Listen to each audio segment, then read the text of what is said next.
Good morning. So QCTO is a new change that's going on in this space.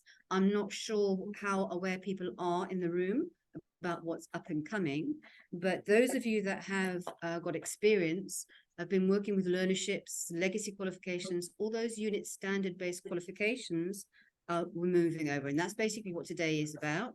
It's about bringing people up to speed with what the changes are, and then also the changes in the call center space and what qualifications are already existing and what is currently being registered via services CETA. So, but it's also about educating people on what does it mean, what's the difference, and that's really what today is about, is bringing people up to speed with the terminology and what the difference is, so people can plan, because it is going to be run differently. Okay, all right. So the presentation, I am going to now speak very, very quickly. So please, if you have any questions, etc., please put them in the chat. I will struggle to take questions as I go, but I do have a section at the end where I can do Q&A, and then we will make ourselves available for further questions going forward, but we understand people have commitments that they're obligated to meet. So I'm going to get on with the process. Okay. So terminology and changes and abbreviation, there's a lot. So some people don't understand what QCTO is or what it stands for. It is the Quality Council for Trade and Occupations. Historically, the services, the CETAs, the Sector Education Training Authorities, were kind of autonomous to a degree. They did report into the Department for Labour. They then moved over to reporting into the Department of Higher Education. But then there was established the Quality Council for Trade and Occupations. So that council is now responsible for monitoring and managing all the sector education training authorities and driving qualifications. The term AQP, if someone's referring to an AQP, it means it's an assessment quality partner. It's a function delegated to the sector education training authorities by the QCTO to help all the sectors that currently exist in the areas of different areas of speciality. And there's certain functionalities that QCTO has delegated to the assessment quality partners, from helping with the design of qualifications and facilitating the design of the new qualifications, to actually registering training providers, assessors, that type of thing. AC, this is something new, assessment centers. For the qualifications, there is a process that has to happen, that a final assessment is done by an assessment center, whereas historically those assessments were done by the training provider. So assessment centers need to be established around the country for each qualification that is registered. Obviously, one assessment center can do more than one qualification in its area of speciality. So that functionality has to be applied for as a separate process. Historically, this SDP, or this, which is the next mnemonic, skills development provider, was not allowed to do the skills development provider can become an assessment center. That's the change, basically. Before, they were saying it has to be a different function, a different body, but they understand the dynamics now better in this space. So a skills development provider, or what we have called now a training provider, when they want to become registered to offer the qualifications, they would have to register as the training provider delivering the qualifications as an SDP, but they can now also apply to become an assessment center to do the final assessments, but the people involved with the delivery cannot be the ones involved with the final decision. So the company has to be big enough to be able to show that it can have different people doing the different roles. So what I did in the workshop the other day, I was about calling that having two hats. You have your SDP hat on when you're doing certain things, when you're delivering the training and the continuous assessment, and then you have your assessment center hat on when you're doing the final assessment. You must keep that in mind when you're doing that functionality. QDF, you might hear the phrase QDF. They are qualifications development facilitators. They're assigned by the Sector Education Training Authority. They're designated to assist the working group with developing the qualifications. So there is a large number of working groups out there, of which I have been involved in a number of them, helping design the new qualifications to the new format, or reformatting the old qualifications in the new format. So the old qualifications basically expired this year, June. They have an enrollment period until June next year.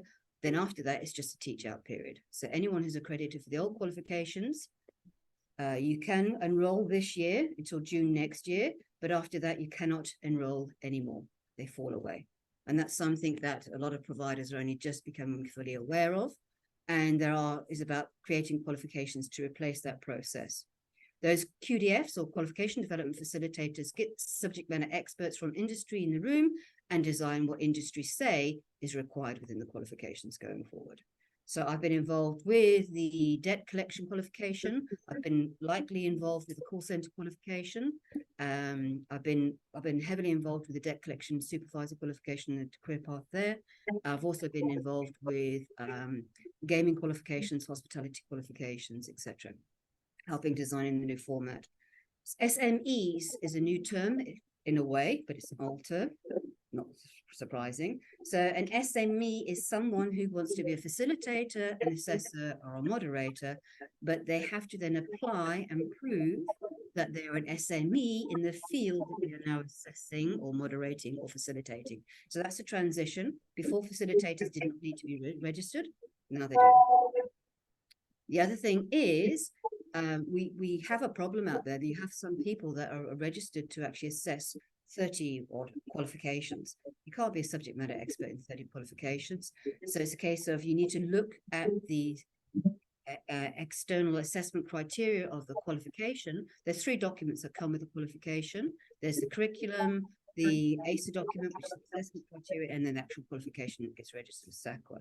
So the criteria to be registered against that qualification sits in the ASA document, not the curriculum or the full qualification. It's in the ASA document if anyone wants to look for it. FISA, Final Integrated Summative Assessment, used to be a terminology kind of applied to all qualifications. That's only applied to a skills program now. I'll explain the difference what the skills program and part qualification for is in a moment. And the ASA is the Exit Integrated Summative Assessment. That is the final assessment has to be done by the assessment center, and it's either for a part qualification or full qualification. So the FISA can be conducted by the SDP, the skills development provider, but the ASA has to be conducted by a registered assessment center, designated and appointed by the QCTO to run at a designated time. KM, WM, they are all components of the curriculum of the qualification. So now we have, instead of unit standards, we have knowledge modules, practical modules, and workplace modules. Then we also have IAC, it's your internal assessment criteria, AK is applied knowledge. So this is all the terminology based in the actual structure of the curriculum that you're going to have to align your content to.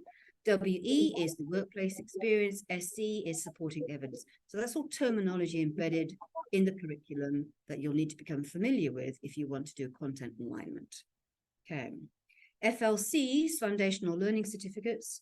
The old qualifications had fundamentals that had to be assessed in order to exit.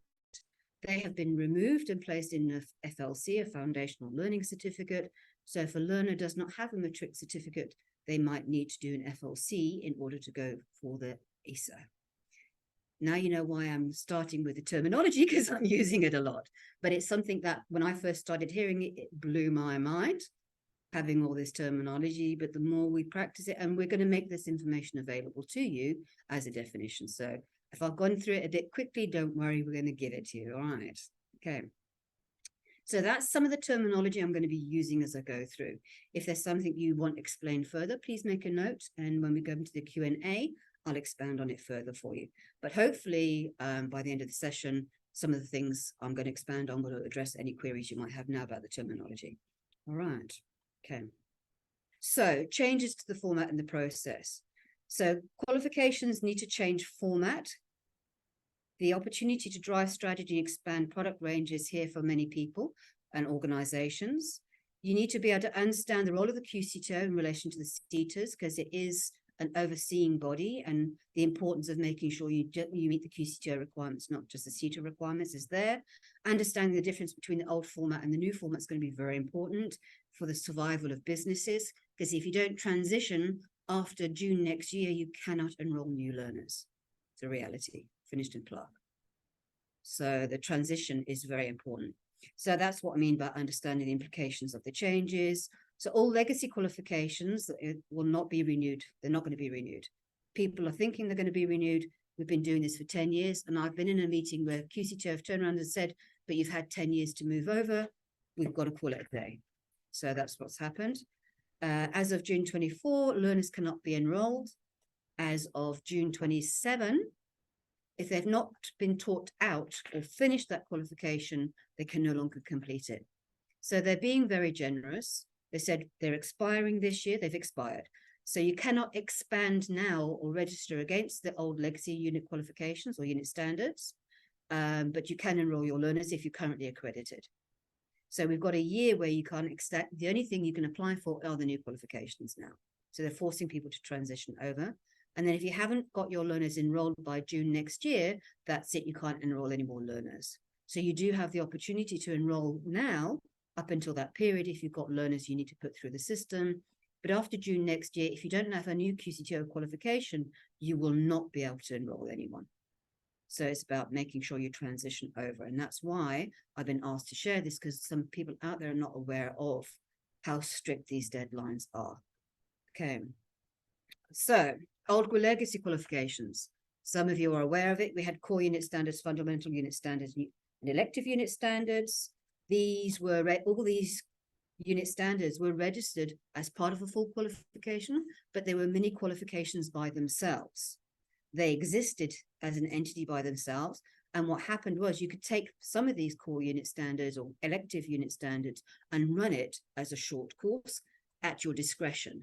That has fallen away because the new format it's not designed this way. So being able to turn around and do a quick short course by clustering some unit standards together, if you're qualified or accredited for the whole qualification, doesn't exist anymore after June next year. Okay. So it was quality assured by the relevant ETQA on the relevant sector education training authority. Assessors and moderators had to have a qualification of the function. So the criteria for being registered to assess was there, but many people still got registered to assess many qualifications, which was a problem. And the training provider, they were responsible for accreditation of content. They were also responsible for the internal assessment and moderation. And they were also responsible for final integrated summative assessment historically. That's the old format. And then basically depending on the verification of the ETQA, they would then get the certificate from the relevant ETQA. That's the old format. All right, just so people are aware. So that has changed, okay.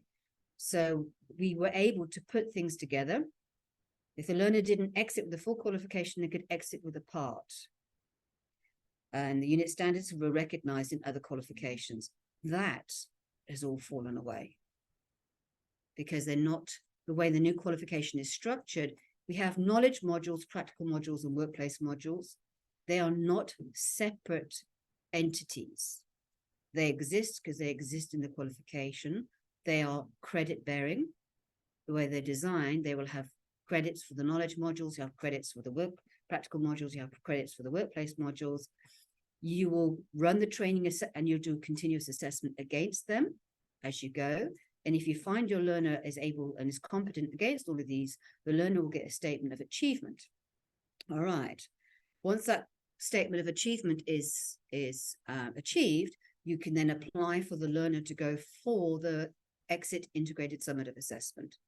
You tell the QCTO you're ready to do your exit integrated summative assessment. The QCTO will then notify an assessment center to help you run and give you a date when your ASA can be conducted. So that's a significant change already there. All right. If the learner doesn't pass a section, they get nothing. It's like your matric. It's all or nothing now. Okay. So the assessment, you do your continuous assessments. You also do your moderation. We have to do that in order to submit that evidence with a statement of achievement to the QCTO in order to move forward. And so if you're not registered as an assessment center, you'll have to have a service level agreement, or the sector education training authority will need an assessment center they could send your learners to. So the pricing for that assessment, the ASA, you'll have to strategize and liaise clearly who's going to pay for it before you enroll your learners, so it doesn't become a hidden cost down the line of the learning process. Okay. So as a training provider, you need to liaise and maybe have that fee in agreement already, so you know which assessment center and how much that final assessment is going to cost, so that when you start your learning process, either it's paid for by the relevant sector education training authority because they might be running the ASA, or if it's going to a separate assessment center who charges a fee, you need to be aware of it so that when your learners hit that point, the learners aren't then suddenly stuck because they then have to pay for their own ASA. All right, because they don't get the credits unless they do the ASA. It's not like the previous format. They could walk away with unit standards. They have to have all or nothing. Okay. So the certificate will also come from the QCTO. There is a price the QCTO will charge for the printing of the certificate and reprinting of the certificate. About 120, 130 rand per certificate. So once again, so there's two costs historically that now have to be factored into the pricing and the management of any qualifications going forward. Okay. So what does this change mean? Okay, unit standards in the qualification could be clustered. This no longer applies. You have to, if there's a short course you want to run, and there is not something out there, but there's something within the qualifications you want to run as a cluster, there's some knowledge, practical and workplace components you want to run, you have to apply to get it registered with the QCTO. Okay, so kind of time frame for the responses to that? Can I answer that at the end, because we're running a bit on time, but can we make a note of that, please? Sorry, but we did start 10 minutes ago. Okay, but I'll explain that in a moment. I'll also expand on that when I actually get to the difference between the qualifications. So the training provider has to apply to the ETQA, who then designates the qualifications development facilitator to actually put it together and get it registered with the QCTO. So there's a whole different process there that people need to factor into the strategic planning of how they run the businesses. If the learners don't exit with the full qualification, okay, they have their statement of achievement, they can try again on what they have actually achieved, and they can still close the gap, and they can possibly move into an RPL process and then move to the exit, the ASA.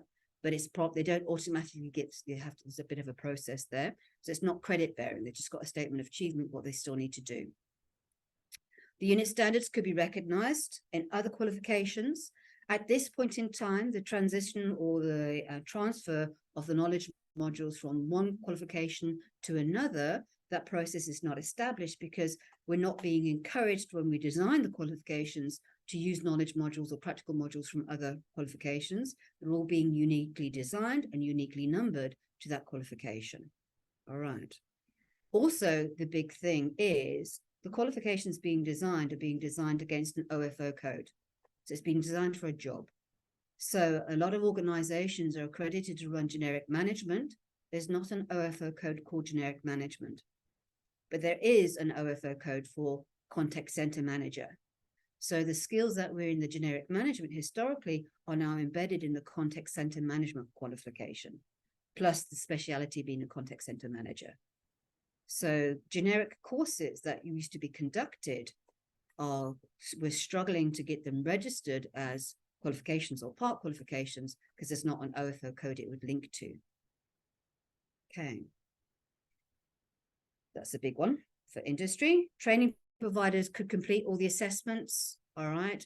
And as I've explained, they can do the continuous assessment of the knowledge, practical and workplace. They have to be linked to a workplace. So the learner, when getting a registration and accreditation, the workplace evidence, you have to have a service level agreement with an organization where your learner is going to be doing the workplace modules. So the provider is going to get registered and the workplace is going to get registered as a workplace center for the learners to get their work experience, which is good because it's forcing work experience. Some people don't make sure their learners get work experience.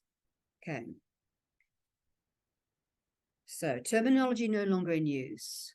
Fundamental unit standards, core unit standards, and elective unit standards, they don't exist anymore. It's terminology that does not apply to the new QCTO framework. So people need to drop that terminology from their vocabulary. The elective component, what's been happening is, if there's a knowledge module or practical module or workplace module, the learners, if it's registered in the qualification, they have to do it all in order to get the qualification. because at this point in time, there's not a model out there for having an elective component. So all the qualifications that have been designed to date do not have an elective component. QCTO and my working group in QCTO, we have just lobbied with the QCTO to have an elective component with one of our qualifications in the hospitality sector, because not all staff need all the components. And it's so we've proposed it. They're allowing us to try to see if we can get it approved. So, but it's not common with the first ETQA and working groups to try it with QCTO. So it shows that the QCTO are trying to evolve to what industry needs and what the sector needs. They are listening, but to date, there's no qualification out there with an elective component. So if it's in the qualification, your learners have to do it in order to get the qualification. Formative assessment. The formative assessment terminology is kind of falling away because we're used to having a formative summative and then going to a final summative. It's either continuous assessment or the FISA on ASA. So if we think about that way, when we're dealing with the assessment of the knowledge, practical and workplace, we're not doing a formative and summative of that. If you think you're doing continuous assessment to get them ready for the ASA. So it's about making sure you ready them for the ASA. Yeah, summative assessment is replaced by FISA, Final Integrated Summative Assessment for Skills Program, or ASA for part qualifications or full qualifications. Interestingly, the critical cross-field outcomes that existed in the old qualification format, those outcomes identified by the government many, many years ago, saying there were critical skills shortages in South Africa, have not been included in any of the qualifications. It's not a requirement in the new qualifications. So the critical cross-field outcomes component has been dropped. Okay. Types of qualification. There are 3. So we're used to full qualifications. To be a full qualification, it has to be a minimum of 120 credits. All right.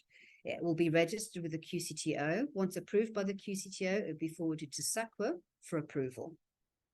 Once SAQA are happy with the format and it meets international comparability, it will then be registered on the South African Qualifications Framework as a full qualification. All right. It will contain knowledge modules, practical modules, workplace modules, and the ASA requirements, the exit integrated summative assessment requirements. That's where, remember where I mentioned earlier, it's where your assessment criteria or your provider criteria is based, or your moderator criteria, your SME criteria. That's where you can find your information. So the curriculum is assessed and managed by the SDP, the Skills Development Provider, but the ASA is managed by the Assessment Center. Okay. So that's your full qualification. It can be 120 credits up. And I'm not going to go into the full national qualification framework. They have sorted out the naming conventions for the qualifications. So the qualifications that were historically registered in 2018, they are up for review already. So there are some QCTO qualifications already registered. The volume is increasing daily. And the ones that were registered in 2018 are already up for review because there's a 5-year period. So we're in 2023, they're already under review. Part qualifications, they exist within the full qualification. So if you become familiar with the terminology parent qualification and part qualification sits within the parent qualification. So maybe an individual, when you do a scoping exercise for the design of the full qualification, you identify that not everyone's going to exit with the full qualification, but there's a need for a part qualification. So that gets designed into the scope, and the working group then design the part qualification and full qualification. And when it gets submitted to the QCTO and the SAQA, it gets registered as part of that process. So your part qualification will have its own ASA requirements. And once again, this is managed by an assessment center. So it's similar to the approach to the full qualification. The knowledge modules, practical modules, workplace modules are managed by the skills development provider. They print out a statement of achievement. They notify QCTO that the learners are ready to go to ASA. The QCTO will appoint an ASA center, and then they'll complete the ASA. So it's much more formalized. It's because they want to standardize the exit. They had a historical problem was all these training providers were running FISAs, Final Integrated Summative Assessments, but the standard that was being achieved at the FISA state was different per different provider. So it's a way of the QCTO trying to overcome some of those historical challenges. So those exist. The exciting thing is part qualifications and full qualifications can be registered as learnerships, which is critical for the business sector and BEE requirements. All right. Skills programs, they are a short version. Okay. So the part qualification, maximum a part qualification can be is 119 credits. Because if it's more than that, then why is it not a full qualification, basically? All right. And that's, yeah, I won't go into that, but that's not relevant. Anyway, so, yeah, so skills programs, all right, they're a minimum of 8 credits. They can be up to 60 credits. They can be quite big, all right. And it's something that you will probably take knowledge components from a part qualification, or it could be something that's not even designed yet. And you can recommend the knowledge, practical, and workplace components to be designed, and then it will have a final integrated summative assessment managed and exited by the skills development provider, and then quality assured still by the QCTO, because the certificate will still come from the QCTO. All right.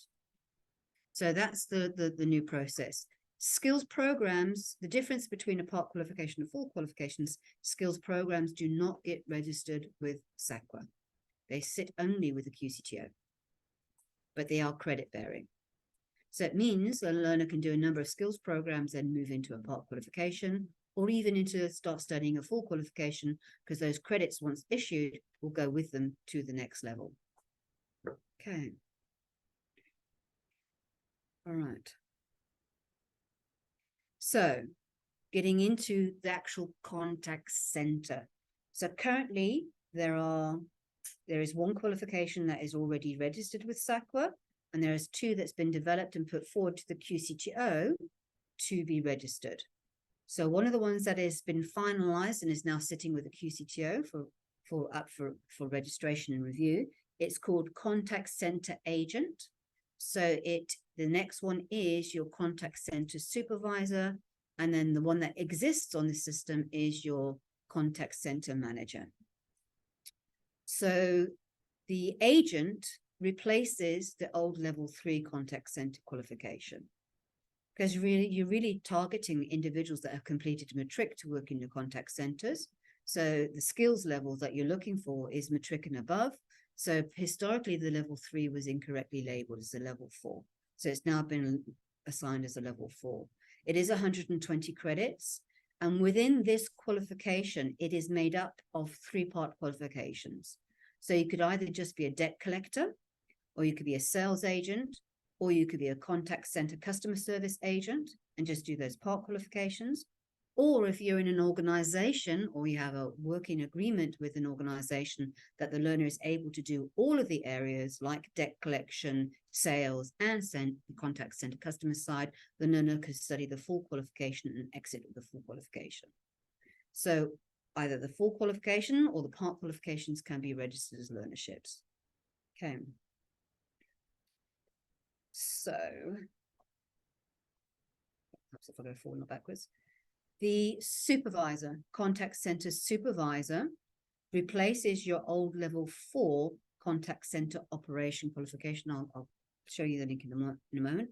It is a level 5. Once again, it's 120 credits. There are no part qualifications at this point in time in this qualification, because the way it was designed is you then move to become a supervisor, and it's 120 credits. It is subject to the ASA. And then your contact center manager is also, when it was registered in 2018, it was registered as a level 5. This is up for review. As you can see, it's actually 285 credits. So that's equal to over 2 years worth of learning. So they do need to look at it, because if that's that long and that complex, is it really level 5? Maybe it should be a level 6. And then maybe some of the content needs to be, I don't know, relooked at. So that it exists. You can get accredited against it at the moment, but it is up for review.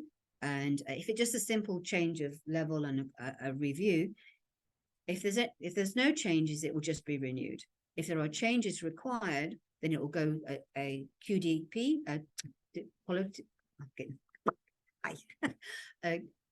Qualifications Development Facilitators, so many acronyms, QDP, will then also help with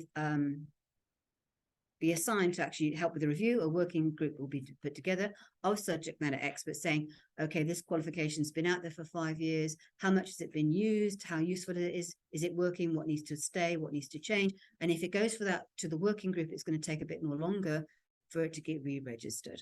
All right. So as mentioned, if you have accreditation already for the old qualifications, you're going to be looking at aligning your old level 3 to the new level 4 contact center agent. All right. With the higher certificate, the supervisor one, if you had the contact center operations, the old level 4, you're going to align that to this one, to the level 5. And having worked with organizations that tried rolling out the level 4, it was not pitched at the right level because supervisors and junior staff were trying to do it and it was too complex for them. So that now that they've moved it to a level 5, that was the correct call. And it is, you've got management skills in there. So it was not being used correctly out there in the workplace that I've seen. So because of the way it was actually called, because it said contact center operations, but it was a management qualification. So it's actually been put and labeled correctly. All right. So if you have that already, and you also have the generic management level 4 as an accredited program, I'd be aligning your content to this qualification from that level. Because of the level of the complexity of those 2 qualifications, talk to the contact center supervisor, the new higher occupation certificate. For the level 5, if you got generic management level 5, I would be aligning my content to the contact center manager, because that's really the complexity that's linked to this qualification. All right. So that's the guidelines or recommendations. If you are accredited historically, that's how to do your alignment. And what we've been doing as an organization, P4P, we've actually come with a matrix 6 system and spreadsheets, and we've been coaching our clients. I've just come from a workshop running that for one of our clients, how to take current curriculum and align it to the new, current all unit standards to the new curriculum approach. So we've been coaching and supporting our clients on that approach. All right. So once you have that type of system in place, or someone who's done it a little bit to guide you, it is easy to transition, but the actual transition might seem to be a bit daunting because there will be gaps. We have already picked up there's gaps between the old qualifications and the new qualifications. So you're going to have to plug the gaps in the curriculum with new content design, and some of your content might need updating because those qualifications, those legacy qualifications, were designed over 15, 20 years ago. So companies, organizations, systems, technologies changed a lot since then. So there's bound to be changes you need to do in your content to stay up to speed. So as an example of how it works, your contact center agent, the way it works is you've got your knowledge modules, your practical modules, your workplace modules. And in those, you have a number of topic elements under the knowledge modules that must be completed. Just like with the practical modules, you've got practical modules, the practical skills. So just to define the difference, knowledge is pure theory. So whereas before with the new unit standard, you had your embedded knowledge and you had your specific outcomes contained in a unit standard, they've separated it into your practical modules and your workplace and your knowledge modules, which means is an exciting opportunity to integrate your assessment and your continuous assessment of your knowledge modules with AI. Because it is pure knowledge, you can use AI tools to help you with generating the evidence to do the assessments in this space. So when you teach a knowledge section, you can actually capture their expertise, that they know the information. And already that's why we're emphasizing it's continuous assessment now, because those tools can start doing that assessment and it contributes to your statement of achievement, because you can prove as you go that they've got the knowledge component. On the practical modules, it's a simulation. You're not in the workplace yet. So you're in your training environment, you're simulating, dealing with a contact call, making sure you know your script, you're following your script properly, or you're dealing with a problem customer using the script and the company policies, all simulated in role plays. That can all be videoed, stored. As an organization, we have a digital assessment process and also a learning management system called Talent that you can actually set those systems up. So as you're teaching it and simulating it, once again, you can get them to video the evidence, you got your checklist, you can capture that digitally of those skills in those practical modules, load it on our system like P4P in order to be able to do that digital assessment. And once again, continuous assessment. All right. And the workplace module takes place in the workplace. So what experience, what evidence are you gathering of them doing the work in the workplace? We used to call this a logbook.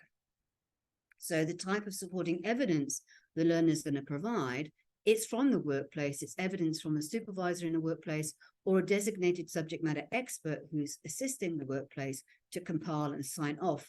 There's meetings have taken place, there's been performance reviews of them performing the jobs in the workplace. Okay, so that's how a full qualification is structured. So what we have within the contact center agent, we have the 3 qualifications. We have, as an example, we've got the debt collector, we've got the salesperson, we've got the customer. All right, so those knowledge modules have been identified as sitting in those different part qualifications. They make up the full qualification. So there's knowledge modules designated to each part qualification. There's practical modules designated to each part qualification. And there's workplace modules that's designated to each part qualification.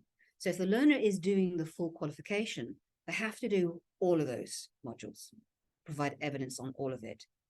If, however, they're specializing and they're just doing debt collection, they then just do the debt collection modules of the part qualification. And they can exit with those credits for debt collector. If they're just doing the service agent, they then just do the service agent modules. But if they then work in another organization that has the other section, there are components in there they have that will contribute to, so they have credits that will then move to another part qualification, or they can then study the full qualification. Just like with the customer or the sales agent, it's the same approach. Okay, so that's basically how a part qualification sits within a full qualification or the parent qualification, and how the organization or the system is enabling learners to move from sector to sector. So it means this is the new career path in this space. Okay.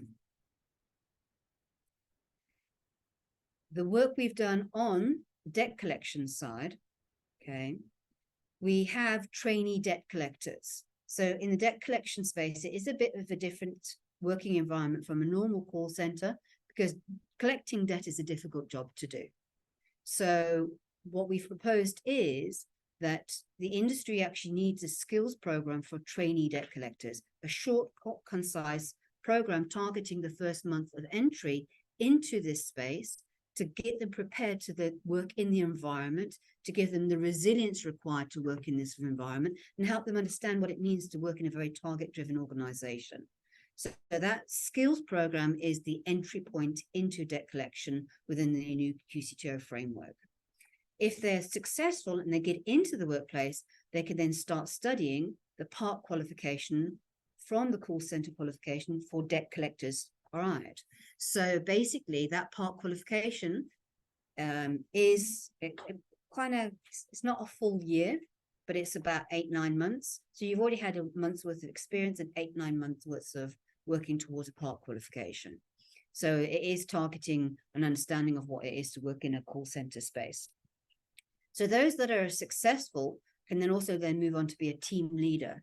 So I have a client who understands those new entry-level individuals. They seriously need support transitioning into the workplace. So the team leader role is to support those new trainee debt collectors. So the part qualification that we've taken from the full qualification is targeting the need to develop and support these new people and help them. So this could be someone who's a call center agent who would like to aspire to become a supervisor, and the way of the organization testing of their supervisor material is by making them a team leader and getting them to go through the part qualification. So if they're successful, they can go on to the full qualification. That's a debt collection supervisor in a space. This is a full qualification. It's 120 credits, and you're stepping up into a management function. You're not a full manager yet, but you're now supporting your branch manager or your management team, helping to manage the debt collection team. If you're successful and you pass that, you would then go on to the call center agent qualification. So that's the debt collector. I'll just whiz through these because it's similar to what we've already looked at. Okay. because it's explaining that the debt collector team leader sits within the parent qualification debt collector supervisor.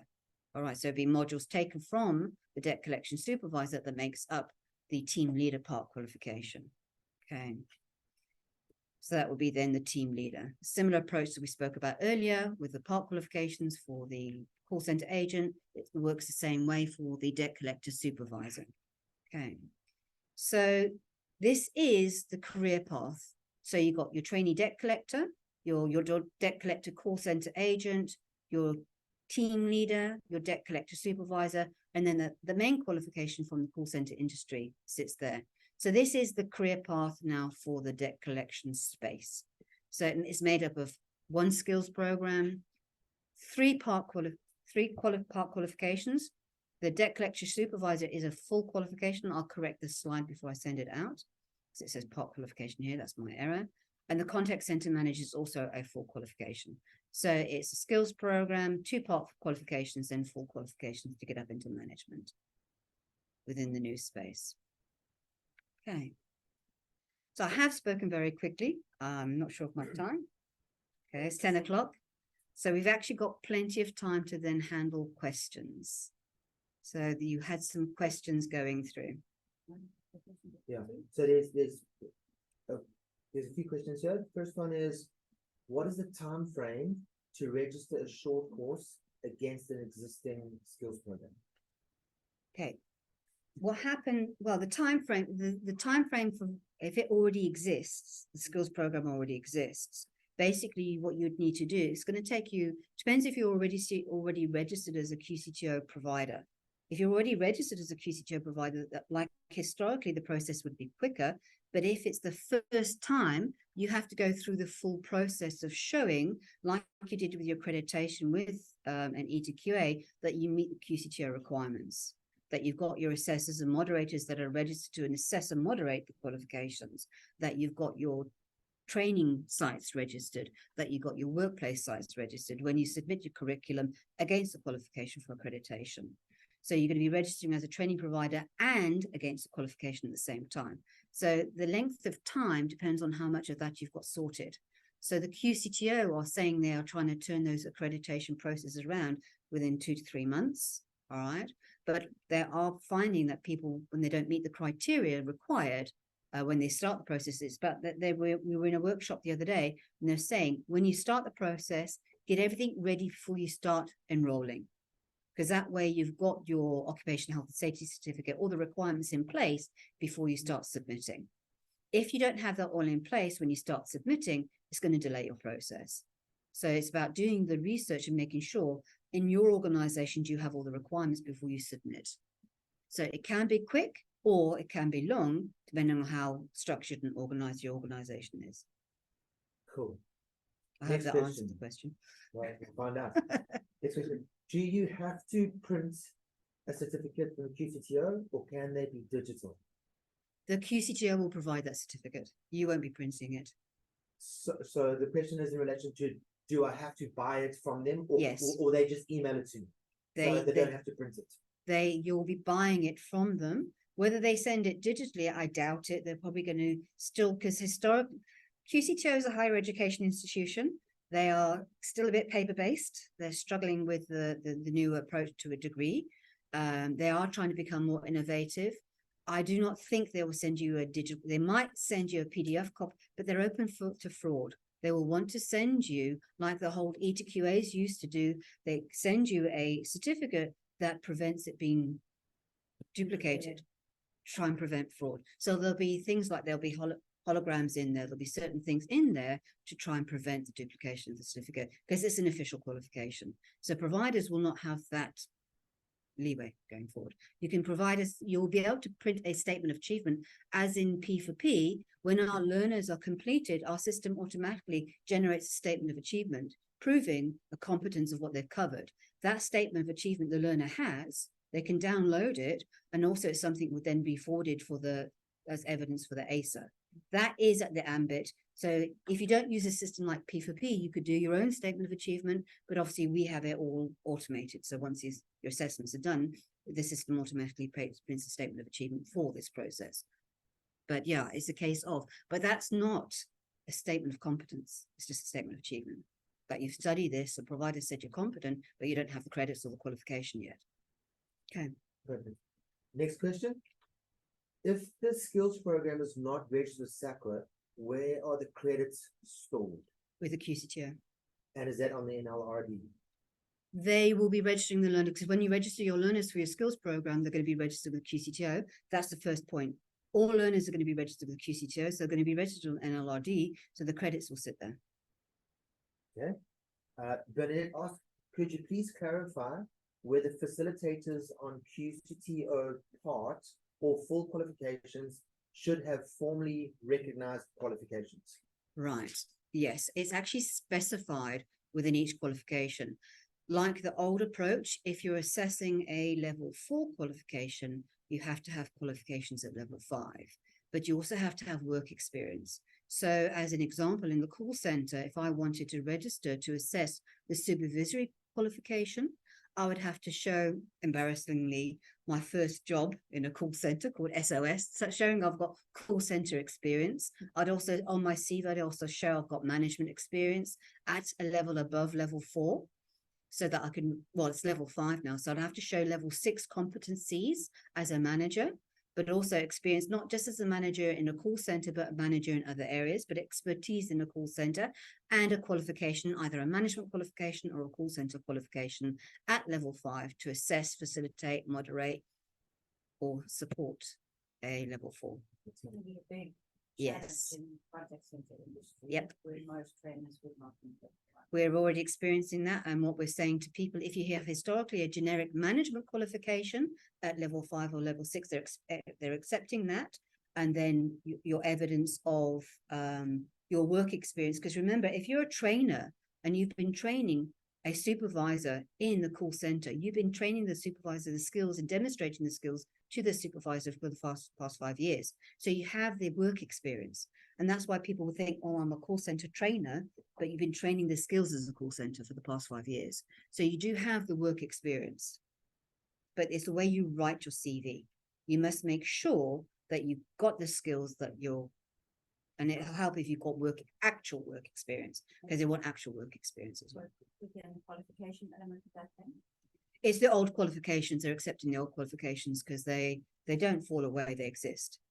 Because many, I think, many trainers will not have formal qualifications. They need to get them. Sorry, but that's a reality. Because if they're saying you can train a qualification and assess it, then you should be competent or qualified to do so. So that means that our traditional trainers can continue training product and process, but if they want to train on a learnership process, they have to be. If they're training against a QCTO qualification, yeah. So if they're doing non-accredited training going forward, they can. It doesn't stop people doing their jobs. It's just that it'll stop them doing a QCTO qualification unless they get evidence of the qualification. Yeah. So just before we go to the next question, Bernadette said, so we should always ensure that CVs are up to date. Yeah. Should QCTO audit our Yes. trainers on competency to deliver them. Yes, because every time they do a visit and a verification, they'll look at it. Because it's new, they're checking everything. That's why you actually have to register the workplace, and you have to register the location where the training's happening, because they want the ability to do an ad hoc visit without notification for quality assurance process. And they're doing it. They're popping in and they're visiting. Okay, next question. Is there a different process for accreditation for virtual facilitation, or must this be face-to-face? Can the knowledge elements be done as self-study? Yes, they can. There is, but they're still going to want a premises, because it was raised in the previous meeting. They're going to want a premises where where do you run your business from? So they're going to do it. They want to do a verification of the business premises, because where does everyone sit and meet and work from? So you can offer virtual training, but you are going to have a service level agreement with a workplace where your learners are actually working in order to get the workplace experience. Okay, so there are no more questions on the Zoom. Ladies? Maybe one last one quick. Is there the need for the assessment status going to add significant cost to the process of delivery? Possibly. depending on how it's structured. So the exciting news is this SDP, or the skills development provider, can register as an assessment center now. And one of our clients was one of the first ones recently to become an assessment center for services CETA. So the ETQAs and old CETAs need as many organizations to register assessment centers as possible, because they have it's like exam-like conditions, and some of the, depending on the ACER documents designed, some of it might be a sit-down written exam, okay, where it has to be visualized or proctored. And just spitballing here, in relation to that, the need for, if we're looking at young unemployed people completing learnerships, gain access to those exam centers, all of these things are the logistics. In terms of, so would you recommend that providers budget for that, because the transport to and from and related? Or it could be a case of they've registered the workplace boardroom as an assessment center, so they could actually, then the learners could actually go and proctor it. But it's about planning, because all of that has to be submitted before you actually enroll your learners, because have approval to run. Because if you don't have that sorted, you won't get approval to run. Or if it suddenly changes in mid-process, you must communicate out to the QCTO. So they rock up and they find something different, they'll handle it accordingly. I would assume that some of the bigger centers registering would provide capacity for some of the smaller operators. Exactly. Which would be quite a good symbiotic, and then it might be a way for you to actually provide a revenue stream to support what needs to be done to do that. So that is what we are talking to our bigger clients who have the capacity to become registered as assessment centers, because it is a revenue stream. It's the opportunity to offer that to other smaller providers who also want accreditation as a skills development provider but cannot get registered as an assessment center. But then it's the skills development provider's responsibility to make sure they understand how the assessment center is going to work and prepare their learners accordingly. So another question: what if the business has a full work from home setup? Does that affect the workplace experience? As long as you can prove that's the organizational requirements, because obviously it is qualification dependent. So some of these concepts will work with certain qualifications and not others. And it's about when the SDP submits accreditation, they explain that. So that it's clarified for the accreditation process, how the workplace experience, because also they're still going to have the organization that has those employees working from home agreeing that's how they run it.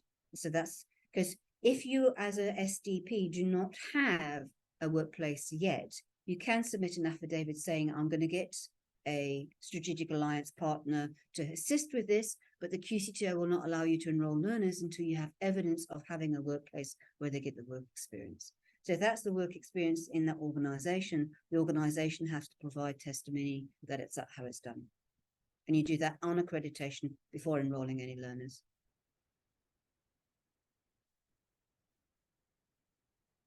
So if you were using an external skills development provider who had place-based learning, but when they move into the workplace, that's hybrid or full remote, are you saying for that particular cohort, they would have to have got approval before starting? You can't do it halfway through. Can't suddenly change things. It's like going to an FET college and suddenly changing things. It doesn't happen. That's how strict it is. If you have that type of concept in your head about how it's being managed, it'll help you.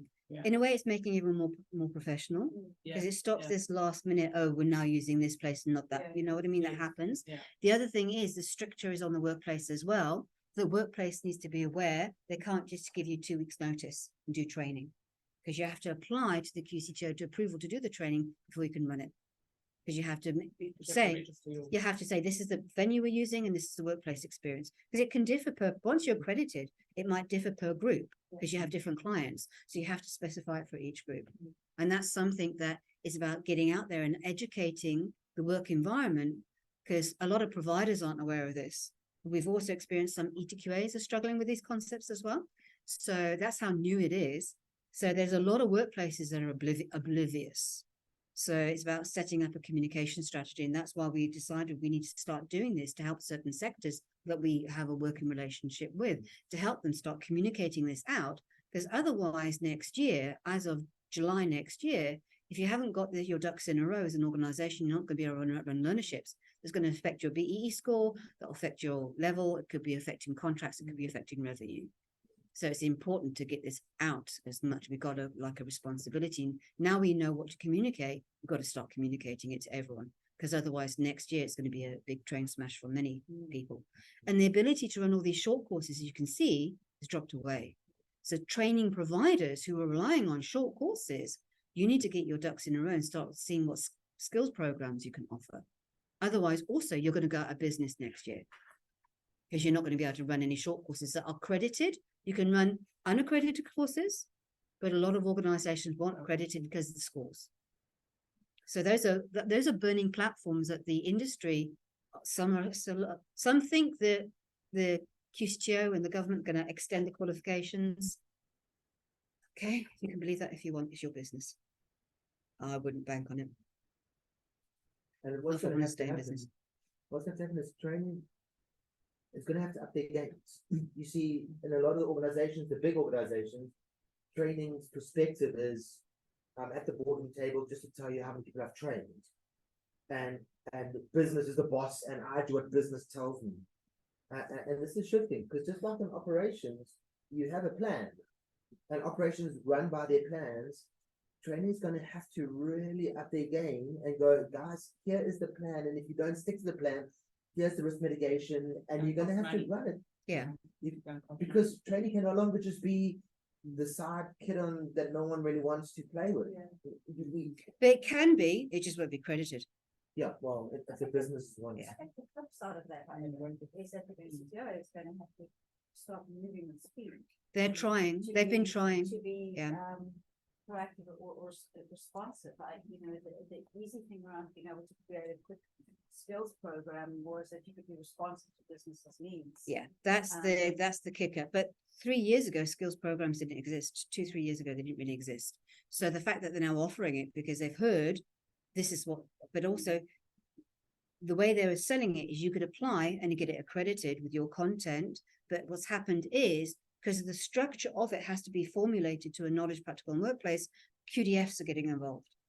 So there's qualification development facilitators have to be paid by someone who's going to pay them, the sector education training authorities. Sector education training authorities are busy spending their budget on full apart qualifications because industry needs learnerships. So the skills programs are a bit of a no man's land because it's not being prioritized at the moment by the sector education training authorities because they've got all these qualifications out there that still they've been trying to convert, but because things have changed slightly, they didn't get registered. So they're having to review them. So the budget to do this is the blocker.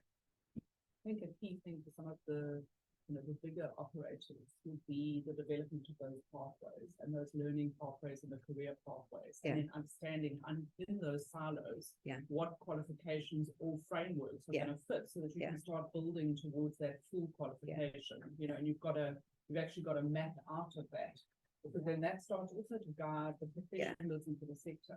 So if I'm starting in the sector, I'm junior, what do I do, and where do I end up? Where does it take me?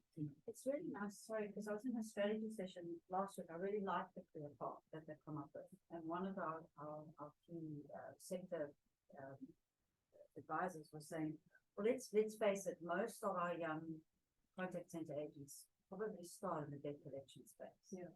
And it's once they've survived and moved out of that space that they start going into other more domestic or international campaigns. And you made the joke, I said, all of you here should actually pay me because I'm preparing them for you. And it's quite interesting to see how the nature of the career path you guys have developed actually follows that quite nicely. Yeah, it goes up into the contact center. The key thing I didn't emphasize in the presentation is the debt collection space. The skills program, the team leader and the supervisory is managed by Facet. Whereas the part qualification for debt collector is service assessor and the full qualification contact manager is service assessor. So you're going to be working between two sector education training authorities. So your assessors need to be registered with both. Your moderators need to be registered with both. Because what happened was we were supposed to sort out credit and debt collection qualifications, part qualifications, full qualifications as working groups. And then we managed to get hold of what existed in the part qualification for the call center agent to help format what we were doing with that career path. And then that is also why there are components of debt collection in the supervisor, and there's components of debt collection in the contact center that fall under services, but it's not full-blown debt collection. So if you're working fully in a debt collection environment, you now can specialize. Right. But if you have to manage an organization or supervise an organization that has elements of debt collection, you're also then more capable to actually manage in that area. So that's where your space is quite well sorted. Many career paths have only one qualification. They don't have anything formatted.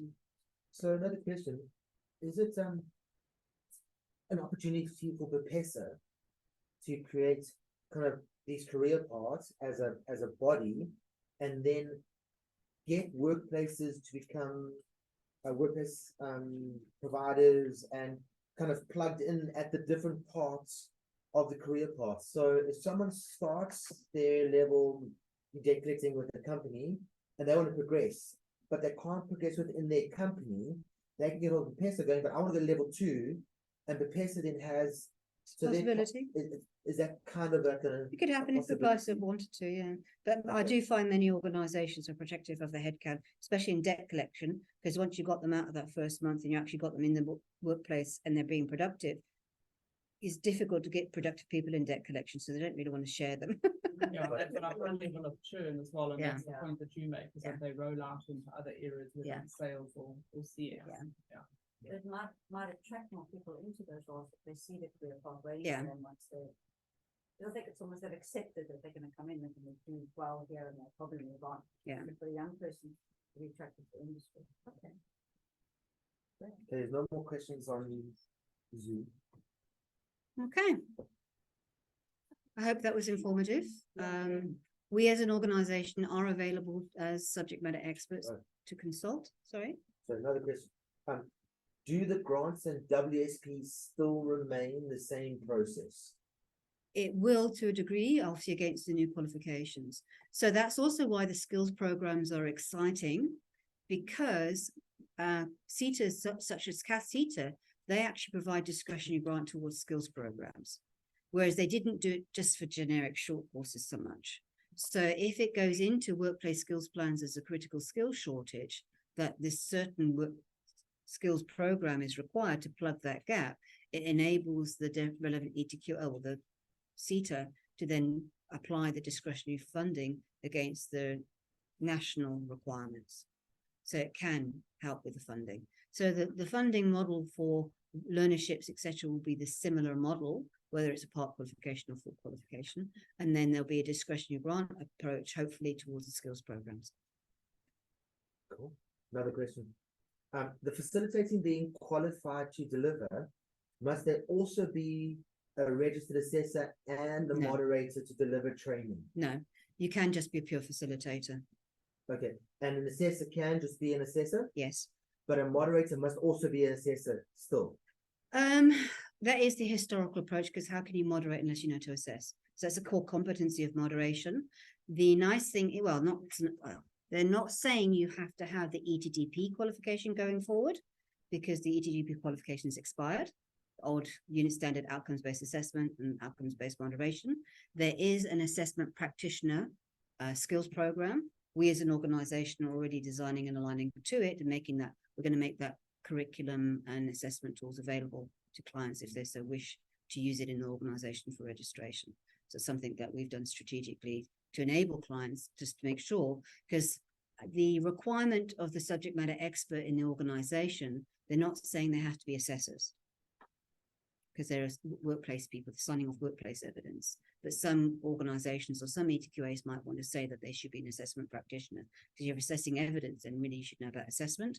So we are being proactive on behalf of our clients, putting that information in place. That way, if the client wants to register it, then they can do so. We're not going to be a provider ourselves because we're not providers, but we're going to make the curriculum and assessment tools available.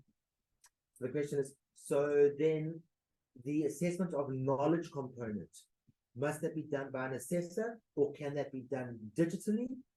It can be done digitally. So it can be done But it's done digitally, but the person who is signed and registered will sign off the digital results. Okay, so the assessor would need to look at the That digital results, Saying is go that, yes, and sign off Yeah. that they actually passed. Yeah. so they're not The doing practical physical component? assessment.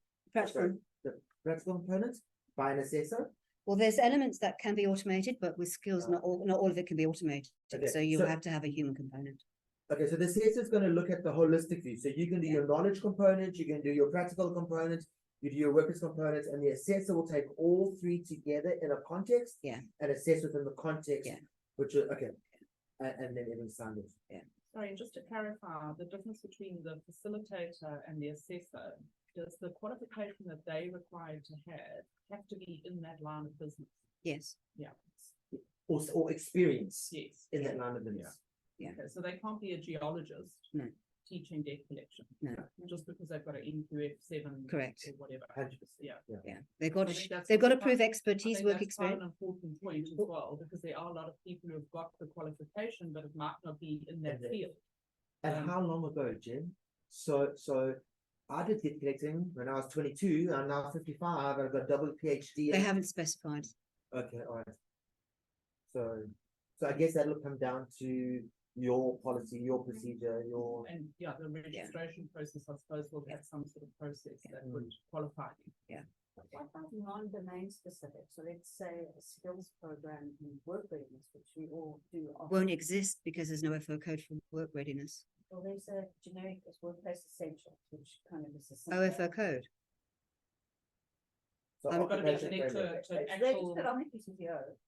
I'm looking at, because what we've been instructed is with a management qualification, when they're not going to register the generic management qualification because there's no OFO code for it.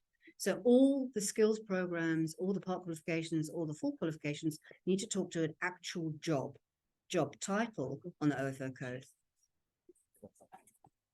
So what is the implication then for work readiness training? What you need to do is you need to link it to an OFO code. So your OFO code will be call center agent, work readiness in the call center space. It has to be linked to an OFO code. Makes sense? We have to find the OFO code that says other. Yeah, I think maybe, I mean, what you say is that one of the biggest opportunities and possibly one of the biggest challenges facing training providers or employers in the new system. Lack of awareness is the biggest problem. The people are just not aware of the implications of June next year. Because training provider and employers. Because from an employer perspective, if you don't know, if you're relying on learnerships, like a lot of organizations rely on business admin. And for their learnership scores, there's no job called business admin. So that's fallen away. So what is the job that they were teaching? What job were they doing? You need to then do that learnership. Okay. All right. So we wrap up then, yeah? No, thank you everybody for joining us. Sorry for the few hiccups to get started, but we got there in the end, and we're very privileged to have this level of knowledge in the room. So thank you, Jennifer. And Darryn, everybody who's here in person. For those who are here